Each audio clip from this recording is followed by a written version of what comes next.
Bonjour à tous, c'est Jean Renard d'Investir.us. Ravi de vous retrouver pour ce nouveau podcast. Alors aujourd'hui, podcast particulier puisque nous sommes trois à vous retrouver. Bien sûr, Mathieu est là comme d'habitude avec moi pour animer le podcast, mais aujourd'hui on a la joie d'accueillir Andrea Chrétien qui est le fondateur de Riviera French Café ici en Floride.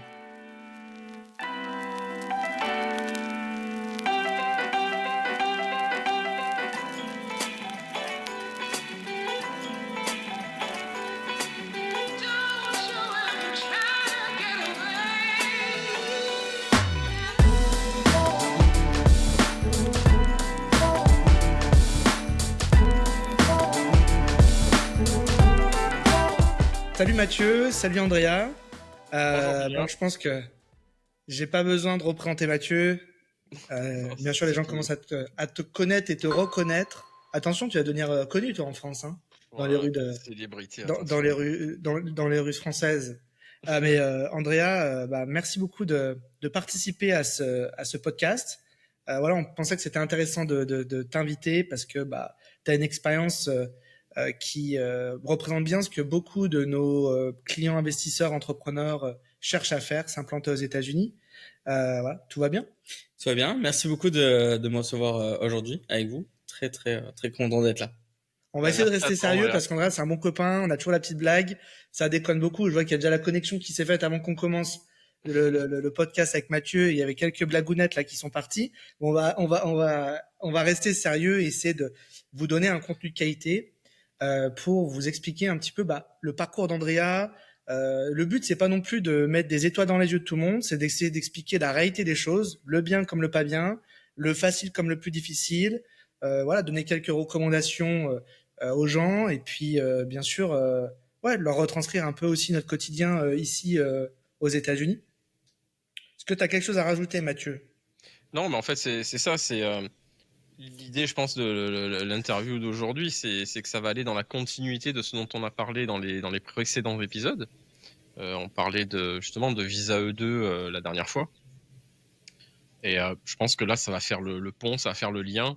Et on a quelqu'un qui va être là, quelqu'un de qualité, qui va pouvoir nous présenter son projet, comment il est arrivé là, quelle réflexion, quel chemin, les difficultés qu'il a pu rencontrer. Parce que comme tu disais, c'est pas forcément dépeindre un tableau idyllique. Le but, c'est vraiment d'avoir un retour d'expérience, comme on disait la dernière fois. Alors du coup, je rebondis là-dessus. Est-ce que Andrea, tu peux nous te présenter en quelques mots, expliquer d'où tu viens, voilà, t'as une femme, t'as des enfants, où tu vis, d'où tu viens en France, voilà, toutes ces choses-là. Oui, bien sûr. Alors moi c'est André Chrétien, enchanté. Je suis originaire de Cannes, dans le sud de la France, petite ville pour ceux qui connaissent. Euh, et donc j'ai maintenant 27 ans et voilà, j'ai passé toute ma jeunesse sur la Côte d'Azur. Avec beaucoup d'internationaux. C'est quand même une ville très internationale, ce qui nous a toujours donné envie de voyager avec mon épouse. Avec mon épouse Paloma, on a depuis maintenant 2 ans, on a lancé le concept Riviera French Café, qui est un café inspiré de la Côte d'Azur, où le café passe en second plan. Vraiment, ce qu'on essaie de promouvoir ici, c'est un savoir-vivre français et vraiment Une expérience. une chaleur du sud de la France. Voilà. Ouais, on vous a mis quelques cups devant l'écran pour que vous voyez un peu le logo et puis allez voir sur internet Riviera French Café Sarasota. Vous les trouverez. Euh, Très bon café. Merci. Évidemment, je suis très client. Du coup, est-ce que tu peux refaire une petite rétrospective avant de venir aux États-Unis? À quoi ressemblait ta vie en France? Qu'est-ce que tu faisais? Voilà, qu'est-ce qui t'a aussi donné envie de monter ce projet, de venir vivre aux États-Unis et d'immigrer de la France, depuis la Ouais, quel France a été jusqu'aux États-Unis? le déclic, j'ai envie de dire, l'impulsion, le déclic, quoi. Oui, bien sûr. Alors, comme je le disais, aujourd'hui j'ai 27 ans, mais j'ai passé 23 années donc sur la Côte d'Azur. Non, 25 années, pardon. Donc, comme ça fait 2 ans maintenant qu'on est ici implanté en Floride. Donc j'ai fait toutes mes études sur la Côte d'Azur et j'ai toujours je suis toujours venu ici aux États-Unis pour les vacances. C'est ce qui m'a donné envie après les études donc de venir aux États-Unis. J'ai aussi fait une année d'échange en Caroline du Nord. Donc une expérience très intéressante parce que c'est vraiment un contraste très différent avec la Floride et donc j'ai pu voyager partout aux États-Unis et décider de venir ici en Floride. Euh, La Floride, c'est un endroit que tu connaissais pendant tes vacances? Parce que oui, tu parlais de c'est la ça, c'est Caroline, ça. ou est-ce que tu l'as découvert sur le tard ou... Donc en fait, ma grand-mère était ici il y a déjà 70 ans, donc ça a été aussi Ok. une raison qui a fait que qu'on a décidé de venir ici en Floride. Mais la deuxième raison, c'était que c'est un État qui grandit très rapidement, surtout depuis le Covid. Donc c'est vraiment à la période où on est parti que la Floride a connu une très grosse expansion. Donc on a décidé de venir ici. Ouais, un état Dans ce- pro-entrepreneur, quoi. Alors, pour être plus précis encore, vous êtes implanté à Sarasota. C'est un café, donc c'est un business local. Qu'est-ce qui a fait que vous vous êtes plutôt dit Sarasota, c'est le bon endroit, plutôt que Miami, par exemple, où il y a beaucoup d'Européens, de Français qui s'implantent. Ouais. Qu'est-ce qui a fait la différence? Vous connaissiez déjà Sarasota avant?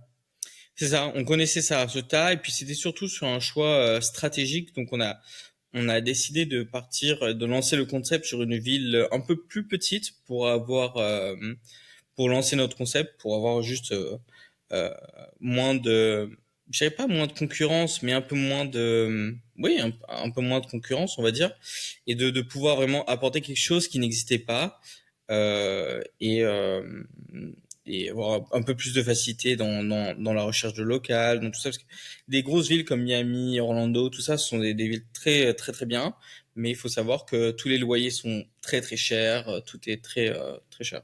Et alors toi, tu venais pas forcément du monde de la restauration, ou c'était quelque chose que tu connaissais? Comment l'idée d'un coffee shop, ça vient comme ça? Alors, c'est une très bonne question. Nous, on a juste terminé nos études en école de commerce et on a fait le choix d'ouvrir un café parce que c'était quelque chose on a toujours aimé faire. Mais c'est vrai qu'on n'avait pas vraiment de background dans un restaurant. On a beaucoup appris sur le tas. Euh, donc, ouais, c'était vraiment une idée un peu comme ça, quoi. Non, mais Une comme idée quoi, un c'est peu aussi un bon folle, retour mais qui vous d'expérience animait, quoi. pour des gens qui sont pas du domaine. Tu vois, vous êtes là 2 ans après. Je pense que le business, on va en reparler plus tard, mais il se porte plutôt bien. Et voilà, quand on veut, on peut. C'est ce vieil adage qui est quand même vrai. Ça va. Beaucoup de motivation, du travail. Beaucoup Moi, de je les ai travail. vus bosser, beaucoup bosser pour le lancement. Et ouais, et c'est bien. Il faut aller au bout de ses rêves, quoi, de ses motivations, de ses passions. C'est ça, je pense que c'était vraiment une grosse partie de la motivation et du travail. Du travail, beaucoup de travail, comme beaucoup d'autres entreprises ici aux États-Unis. Mmh. Mais Ouais. Ouais, je pense que c'est important de mettre l'accent là-dessus. Je pense une implantation, un lancement aux États-Unis, ça demande beaucoup d'implication et de dévouement à ton projet, hein. Ouais, moi, C'est Andrea et encore plus Paloma, vrai pendant qu'ailleurs. 1 an, je les ai vus bosser, je pense, tous les jours. c'est ça. Ouais, Tous c'était les toujours sur jours, et du matin, avant le lever du soleil, jusqu'au soir, après le coucher du soleil. Et c'était des choses aussi bien, il faut être, je les ai vus, il fallait être énergique, tonique derrière le comptoir pour vendre le café, pour servir les gens correctement. Très régulé surtout. Voilà. Et avant ça, il y avait la mise en place. Après ça, le cleaning, gérer les employés. Donc, je pense qu'ils ont grandi en très peu de temps. C'est ça, c'est ça. 1 an, ça vaut 10 ans, quoi. J'avais pas jusqu'à dire 10 ans, mais c'est vrai que ça demande énormément de travail. Et c'était vraiment une partie où on recherchait notre clientèle et donc on avait ce besoin d'être là presque, je dirais, 24 heures sur 24, quoi. On avait besoin de savoir exactement ce que notre customer base avait besoin et ce qu'elle ressentait avec notre produit et ce qu'on devait changer. On a beaucoup évolué en 2 ans. Euh, en bien et voilà, c'est beaucoup de recherche, beaucoup de recherche, parce qu'on a beau idéaliser un concept, un produit, mais c'est vrai que jusqu'au jour où on lance la marque, ça reste vraiment que des idées en fait. Mhm. Donc c'est vraiment, Il y a- en fait, il faut s'adapter aussi. Faut savoir pivoter, quoi. C'est ça, Ouais. c'est ça. Il y a Et très beaucoup de rapidement. choses. Il y a beaucoup de choses dans ton projet ou dans votre projet, puisque tu fais ça avec ta compagne, que vous aviez imaginé et que finalement vous avez dû pivoter parce que ça prenait pas pour X raisons avec la clientèle locale ou est-ce que vous avez vraiment dû faire des gros pivots, des choses où vous vous êtes dit, bah mince, ça vraiment, je pensais que. Oui, bien sûr. Je pense qu'il y a peut-être 80% de tout notre concept qui est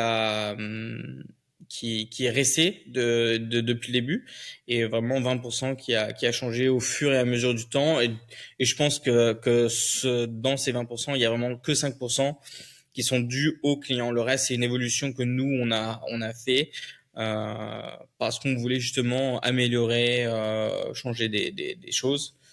Et donc Donc tu dirais que vraiment pour plutôt ça. ce que vous aviez imaginé et prévu a plutôt touché sa cible, quoi. C'est ça, c'est ça, c'est ça. On a fait 2 ans de recherche à peu près avant d'ouvrir le café. Donc, au moment donné où on s'est dit, OK, on va ouvrir un café, il s'est passé 2 ans entre le visa, entre l'ouverture du café, je veux dire, pardon, la recherche du local, la recherche de la carte, la recherche de notre clientèle, tout ça. 2 ans avant ça. Alors c'est bien parce que tu me tends la perche, parce que le but du podcast, c'est aussi de retracer en fait votre parcours step by step, comme quelqu'un qui va vouloir venir faire un visa E2. Et donc là, j'allais reprendre un pas en arrière et vous dire, est-ce qu'on pourrait pas on pourrait pas se parler de la mise en place du business depuis la France. Donc là, tu me tends la perche. Donc 2 ans avant, vous avez déjà commencé à travailler sur ce projet, c'est ça? C'est ça, c'est ça. Donc, à partir du moment où vous décidez, voilà, vous voulez vous lancer pour ouvrir un business aux États-Unis, il y a plein de façons de le faire et plein de types de business. Donc, c'est vraiment à ce moment-là où il faut choisir qu'est-ce que vous faites, dans quel domaine vous vous lancez. Est-ce que vous reprenez une boîte? Est-ce que vous créez une boîte? Comment la créer? Comment la lancer? Donc, c'est vraiment ces moments-là, je vais dire, qui sont les plus cruciaux parce que c'est les moments où voilà, vous posez les fondations de votre nouvelle vie, entre guillemets, aux États-Unis. Donc, c'est vraiment à ce moment-là où il faut se dire, voilà, qu'est-ce qu'on va faire, comment on va le faire. Et donc, oui, notre timeline, on va dire, elle commence. Beaucoup de gens pensent qu'elle a commencé il y a seulement 2 ans, mais c'est pas vrai. Le business en lui-même, il a commencé il y a 4 ans. Donc, on a eu 2 ans où on réfléchissait à tout ce dont nous allons faire, tout le marketing.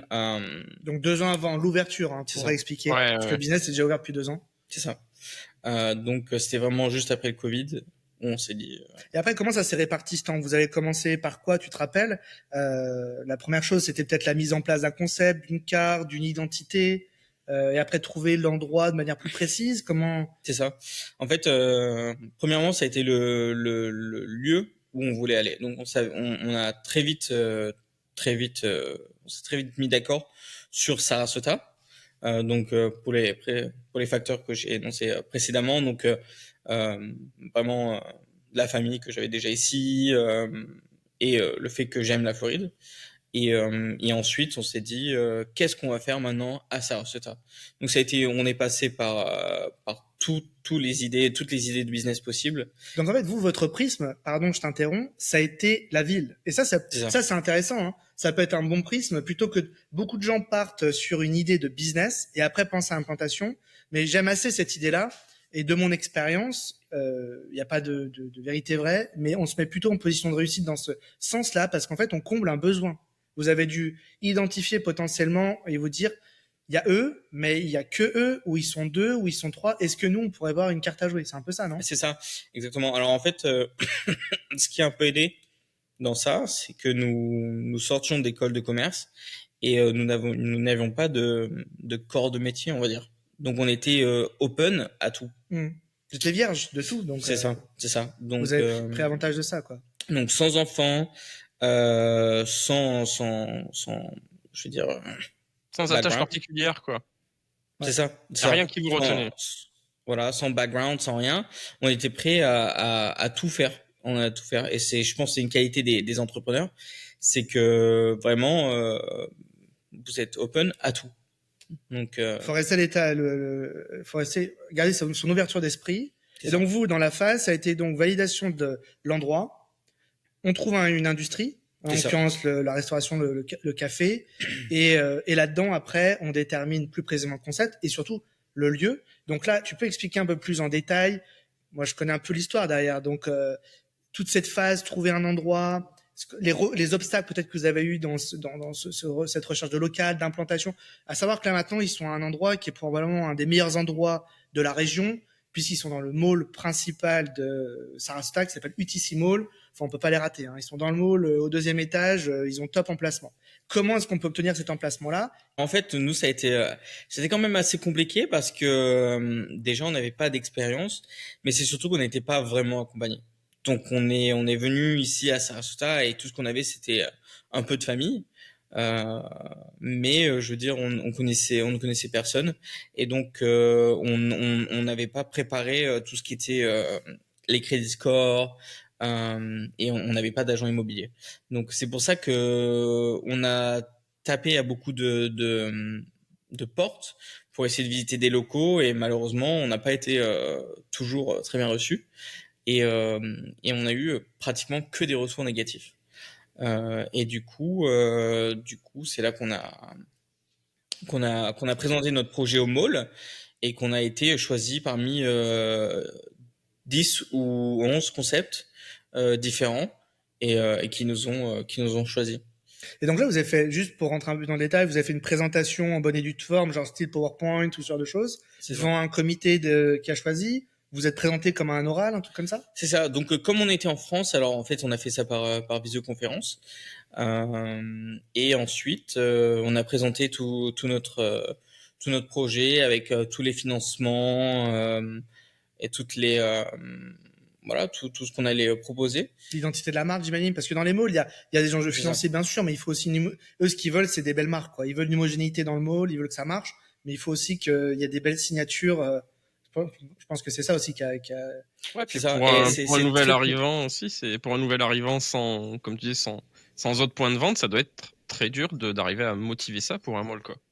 C'est ça. Et en fait, c'est très compliqué sans ce qu'on appelle d'historique.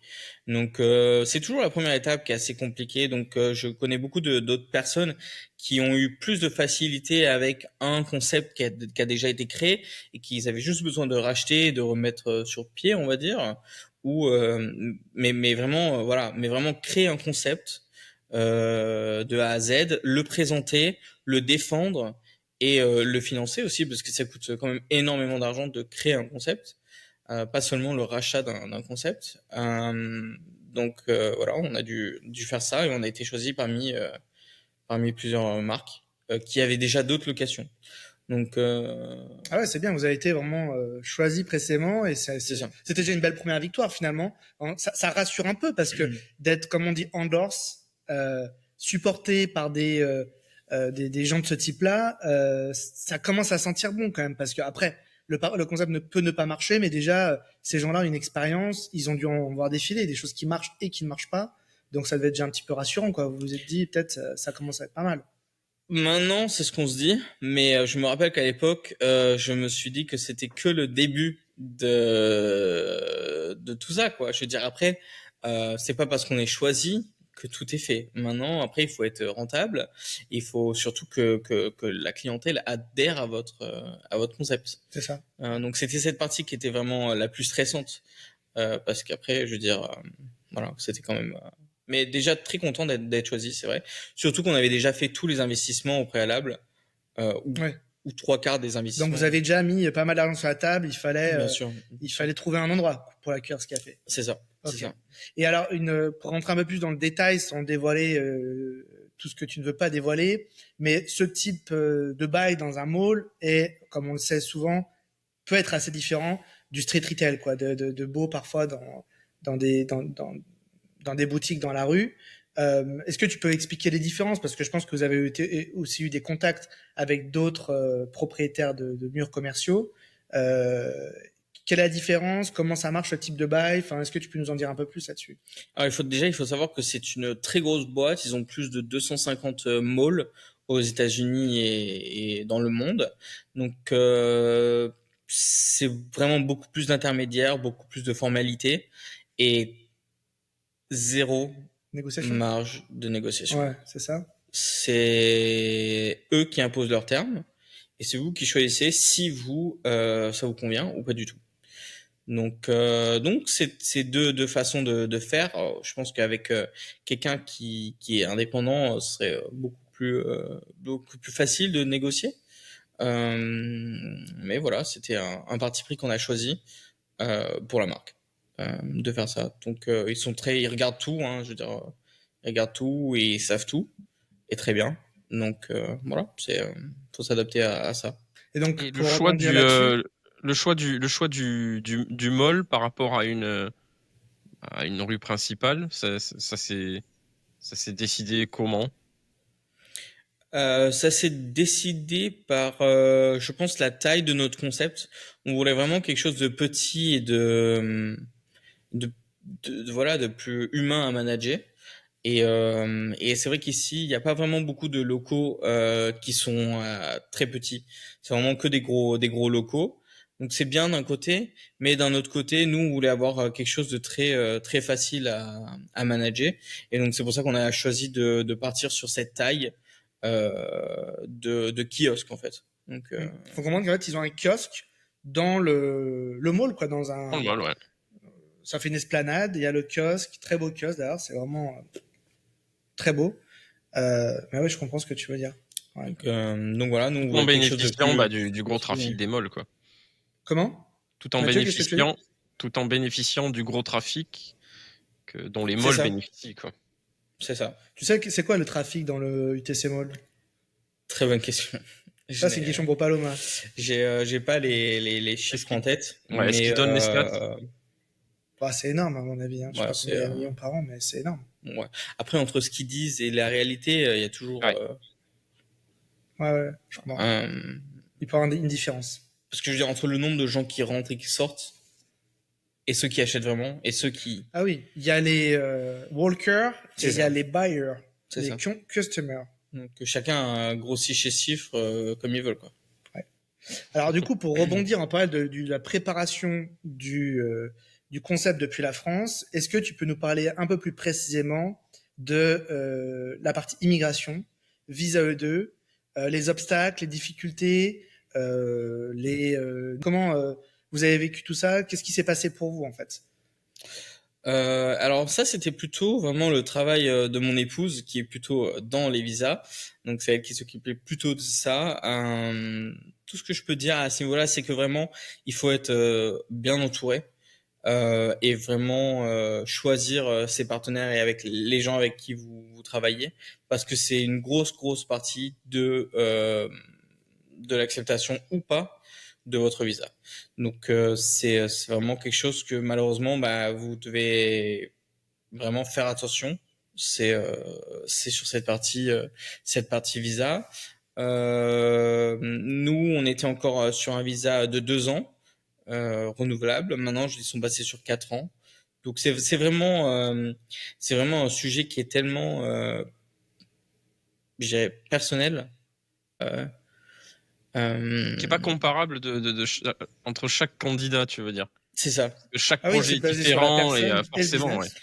Basé sur la personne, le business, l'endroit où vous faites le visa. Alors, tu vois, je sais pas si tu es au courant, Andrea, mais nous, avec Mathieu, on a lancé un service qui s'appelle Friends and Associates et l'objectif, c'est l'accompagnement justement des prétendants au visa E2, ou en tout cas des personnes qui ont une motivation pour créer ou reprendre un business aux États-Unis et faire cette demande de visa E2. Donc, on est là vraiment pour les supporter dans l'aide à leur implantation.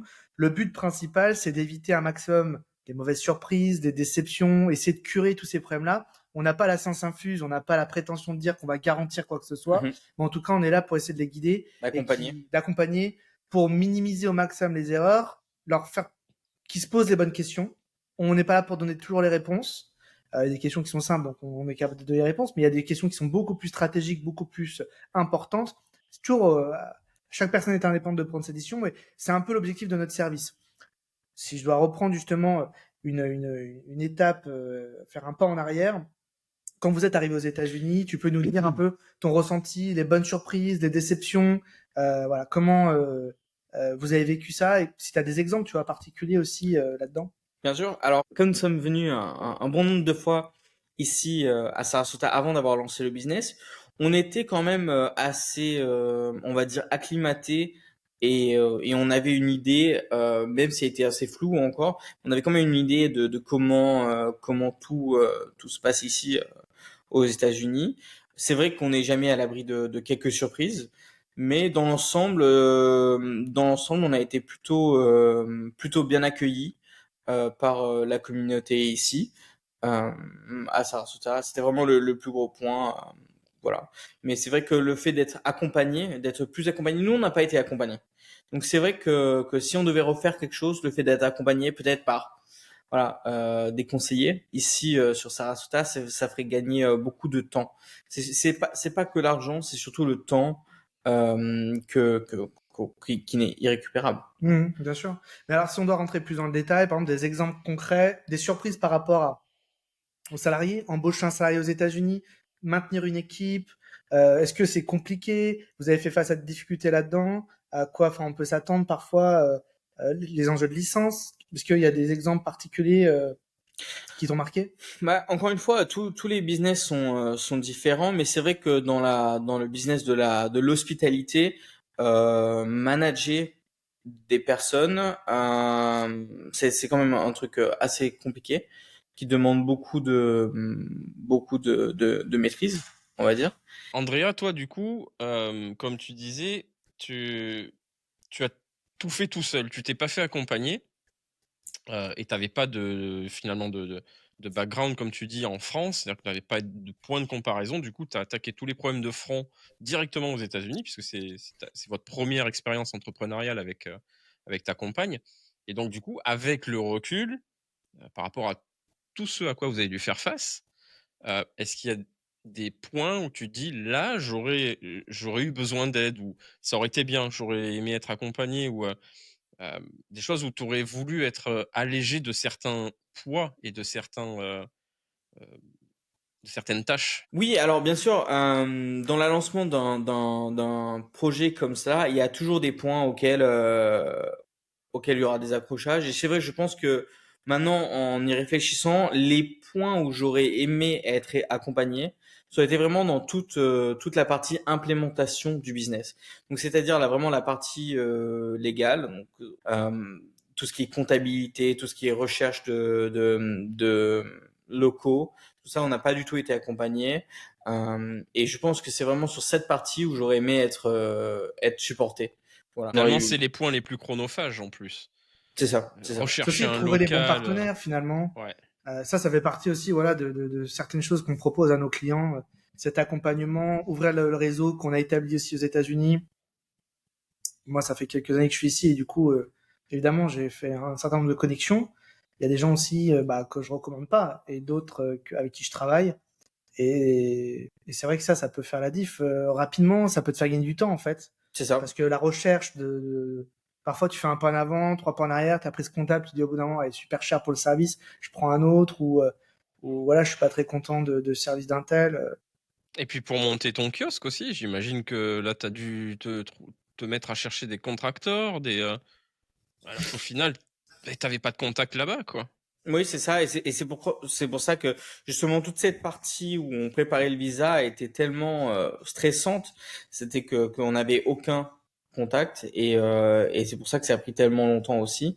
On n'avait aucun contact et qu'on a mis 2 ans avant d'ouvrir. On aurait pu, je pense, ouvrir plus rapidement, mais le fait de connaître personne et de surtout pas très bien connaître tout ce qui est réglementation, tout ça, nous a fait perdre beaucoup de temps. Un peu de temps. Ouais. Ouais, ou Ouais. peut-être même gérer plusieurs problèmes de front, c'est-à-dire pendant que tu t'occupais du visa, t'as peut-être pas pu avancer sur autre chose, quoi.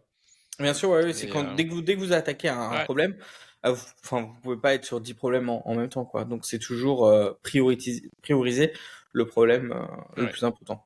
Ouais, c'est ça. Du coup, pour avancer un peu sur votre bah, le cheminement que vous avez déjà fait, là où vous êtes aujourd'hui, je pense que maintenant vous êtes dans une phase plutôt vous êtes en train de grandir en fait avec ce business. Des projets d'avenir, c'est quoi la prochaine étape pour Riviera French Café? Enfin, vous avez t'as des choses à nous discloser un peu en amont là pour nous dire comment vous voyez les choses, s'il y a d'autres ouvertures qui sont prévues, en vous allez intégrer ça ou vous allez vous faire des ouvertures en franchise? Oui, bien sûr, il y a toujours des projets qui sont dans les backstage, on va dire, et qui sont prévus. Je pense que maintenant, l'important, c'est vraiment de poser notre projet, de poser notre concept et vraiment l'aboutir avant de lancer une autre ouverture. Mais c'est vrai que dans les prochaines années, c'est vraiment quelque chose qu'on va faire, c'est-à-dire lancer peut-être une franchise ou d'autres locations au personnel avant d'expandre la marque. Donc pas seulement rester dans la partie restauration, mais vraiment bouger sur d'autres aspects de la marque Ok, en hospitality. ok, intéressant. Non, mais ça, c'est des choses qui sont potentiellement intéressantes aussi pour nous à l'avenir, parce que voilà, on aime des solutions où il y a un accompagnement qui continue après le nôtre. Et c'est vrai que quand on vient, bah, notamment de France, puisque nous, une grosse partie de notre clientèle est française, ou en tout cas francophone, la franchise, ça peut avoir un intérêt aussi pour un certain nombre de gens, pour un premier business. Bien Voilà. sûr, c'est vraiment un gain de temps quand vous rachetez un concept qui est déjà lancé. Éprouvé. Voilà, Ouais, il y c'est a une vraiment marque qui est quelque chose. connue, et il y a des process établis, tout ça, c'est Un beaucoup de historique temps qui est gagné. déjà fait. Ouais. Voilà, Ah, un puis gain de temps les énorme. gens n'ont pas besoin finalement de passer par toutes les embûches que vous avez pu connaître. En fait, vous avez débroussaillé le terrain, comme on dit, et c'est tout l'intérêt de la franchise, hein, où qu'on soit dans le monde, hein, c'est toujours le même principe. C'est-à-dire que C'est ça, c'est ça. tout a été déjà testé et éprouvé, quoi. Alors, j'ai une autre question subsidiaire pour revenir un peu sur votre association. Donc, vous travaillez tous les deux, toi et Paloma, ton épouse. Comment est-ce que vous répartissez les tâches? Est-ce que vous avez une méthode particulière de travail? Nous, on a quand même un certain nombre de dossiers qui viennent, qui sont multi-associés. Bah, nous-mêmes, hein, Mathieu et moi, on est associés et je pense que tu as vu à travers cet échange qu'on est assez différents et on couvre des aspects différents. Moi, je suis pas trop la partie technique du podcast, par exemple. C'est Mathieu qui s'en occupe. Euh, mais du coup, entre Paloma et toi, je sais pas comment vous fonctionnez en tant qu'avec deux associés. Ouais, alors dans la restauration, on appelle ça le front of the house et le back of the house. En fait, tout ce qui est back of the house, c'est Paloma qui s'en charge. Donc, c'est tout ce que vous ne voyez pas. Donc, ce sera toute la partie légale, tous les permis, toutes les commandes, toutes les payroll, donc les salaires. Et ma partie à moi, c'est vraiment tout ce qui se voit. Donc, c'est-à-dire l'esthétique, la présentation, la recherche des menus, l'expansion. Voilà. Donc c'est vraiment tout ce que vous voyez. C'est bon. Alors bien sûr, on travaille complet main dans la main, mais vraiment toute la partie qui se voit du business, c'est moi qui m'en charge, et toute la partie euh, plus cachée, on va dire voilà, c'est Paloma Ok, qui s'en charge. c'est intéressant ça. Tu savais, tu connaissais ce concept-là, toi, Mathieu? Quoi Front donc et back? Oui, bah, front office, back office, c'est un peu toujours la base, et c'est pas plus mal parce que ça évite à chacun de se marcher sur les pieds. Ouais. C'est ça. Chacun a son domaine, parce que travailler entre associés et, qui plus est, en couple, c'est- je peux en parler aussi en Bah toi, connaissance toi, de t'as une cause. expérience là-dedans. Bah, oui aussi, je travaille avec ma femme dans plusieurs domaines, et c'est vrai qu'il vaut mieux que chacun ait sa partie. C'est ça. C'est mieux. Mais voilà, nous, on est très complémentaires et on a des meetings tout le temps. Donc c'est pour ça que ça marche très bien aussi. Et mais c'est vrai que on essaie de pas se marcher dessus. Ah, c'est bien, s'organiser, c'est très important pour la continuité du business. Et, voilà. Ouais. Et tiens, une autre question du coup qui est encore liée à ça. Pas trop compliqué de faire enfin la part des choses entre le professionnel et le personnel. Le business, j'imagine, déborde toujours un peu sur le perso, mais je sais pas, un conseil particulier ou quel est ton retour d'expérience par rapport à ça? Non, enfin nous on adore ça. On est ensemble depuis 10 ans maintenant. On vient tout juste de fêter nos 10 ans ensemble et c'est vraiment un truc qu'on adore faire. C'est vraiment un truc qui nous motive et qui donne un rythme à notre vie. C'est le business. Donc, nous, ce qu'on adore faire, c'est faire des meetings dans la piscine. On a la chance ici en Floride d'avoir une très très bonne météo et on peut se permettre de faire des meetings dans la piscine. Ah, tu vas Donc, faire rêver tout le monde là, derrière la caméra, hein. Là, tu les cherches, hein. Le bureau flottant. voilà. Ouais. Alors, est-ce que tu as un dernier conseil ou une recommandation particulière à toutes ces personnes qui peuvent potentiellement nous écouter ou nous voir sur les podcasts? Pour rappel, on est présent sur YouTube, bien sûr, à travers la chaîne YouTube investir.us. On est également présent sur les plateformes de podcast. Mathieu, tu peux nous rappeler là où les plateformes où on est présent aussi en podcast? En podcast, pour le moment, toujours pareil, c'est Spotify. Ça n'a pas changé. Et Spotify. pour les vidéos, pour les longs formats, toujours pareil, YouTube, la chaîne investir.us, le petit onglet Yes. podcast. Oui, alors je pense un dernier conseil, ce serait de vraiment ne pas hésiter à s'entourer. Nous, on a voulu tout faire tout seul, mais c'est vrai que ça a été une énorme perte de temps. Et le fait de s'entourer, de bien s'entourer, ça vraiment, ça permet d'avancer plus rapidement. Et je pense que c'est quelque chose qui malheureusement aux États-Unis, ou heureusement, est très important, c'est le fait d'avancer rapidement. C'est ce qui va vous faire perdre ou gagner la bataille. Ouais, c'est ça. Les ça. gens autour ont beaucoup d'idées, vont vite. Vous pouvez être dedans aussi, mais c'est vrai que les gens il y a aussi une grosse différence, je pense, dans notre culture européenne, peut-être latine et ici américaine. Les gens n'hésitent pas à investir dans d'autres personnes, en fait, à travers du conseil, à travers de l'accompagnement, C'est comme on ça. disait. On parlait de la franchise, ça fait partie de cet investissement. On a conscience que, voilà, on vient pas du domaine. Il y a beaucoup de gens qui font le lien en disant, OK, je vais rentrer dans le domaine de la restauration par une franchise, je vais apprendre le métier. Et plus tard, peut-être que je monterai, moi, de manière individuelle, mon propre business. Mais en fait, on se sert, les gens ont cet échange purement économique et financier d'intérêts communs et divergents à la fois. Mais les gens n'hésitent pas à payer, si c'est très commun, ouais, de payer du conseil. Hein. C'est ça. Voilà. On utilise tous des avocats, on utilise tous même des consultants divers dans notre domaine. Le savoir, ça se paye et les gens en ont bien conscience ici. Et parfois, ouais, tu gagnes beaucoup de temps, même en payant un peu plus. Et c'est énormément de temps. Énormément de temps. Énormément de temps. On parlait des travaux un peu plus tôt dans le cadre du kiosque que vous avez installé. Bon, bah voilà, ici, il faut installer, surtout quand on est dans le cadre d'un mall, dans du commercial, des contracteurs licenciés. C'est Je ça. suis bien placé pour le savoir aussi. Bah, ces gens-là, clairement, on paye une forme de conseil parce qu'il y a des gens qui ont la licence, ils vont pas faire le travail opérationnel, mais ils vont sécuriser le job, donner les directives aux subcontracteurs, donc aux gens vraiment qui vont faire le boulot, l'électricien, le plombier. Mais en gros, on paye eh bien cette licence, ce savoir. Ça fait partie du système américain aussi. Voilà. Et un travail qui aurait duré peut-être 1 ou 2 mois dure une semaine grâce à ces personnes-là et tout ce que vous investissez, du coup, vous le gagnez plus rapidement via votre ouverture de business. Ouais, c'est ça. Ouais, ça, c'est une des grosses différences, effectivement, par rapport à la France, par exemple. Et je pense que c'est lié au système, tu vois, parce que ici tout est forcément privé, en tout cas libéral. Donc en fait, il n'y a pas l'organisme public, les organismes publics sont peu présents. Il y a peu d'accompagnement ou tu vois de tous ces organismes publics. Donc en fait, tu avances avec des gens qui te proposent des services, d'ailleurs plus ou moins compétents, plus ou moins de valeur, plus ou moins chers, mais ça passe beaucoup par ça, quoi. Et ça fait la différence. Si tu choisis le bon partenaire, C'est euh, ça, c'est sûr, tu gagneras du temps et le temps te fera gagner de l'argent. bien sûr. Mm. C'est ça. Un autre mot à rajouter, Mathieu? Bah écoute, non, je pense qu'on a fait le tour. Je voudrais vraiment remercier Andrea de nous avoir offert de son temps et de ses cafés pour vous. Malheureusement, moi, je n'en ai que l'image. Mais ouais, non, merci Andrea pour ton retour. Voilà, c'est toujours appréciable d'avoir de véritables retours d'expérience, quoi. Pas de souci, n'hésitez pas à venir nous voir à Sarasota, dans le mall UTC. Ouais, merci Andrea, merci beaucoup de ta présence. Et puis, bah, venez, si vous êtes de passage en Floride, une seule adresse, Riviera French Café, top café, top croissant. Top accueil. Vous ferez voilà, une petite pause. Il y a des sandwichs qui sont très bons, ils font des crêpes. Quand vous êtes dans votre pause shopping ou de passage en vacances, venez les voir, ils sont super sympas, plein d'énergie. Et puis, bah, aussi, il faut soutenir dans la communauté francophone. Aussi, si vous êtes français, bah, évidemment, ils sont français aussi, donc c'est bien de se soutenir ensemble.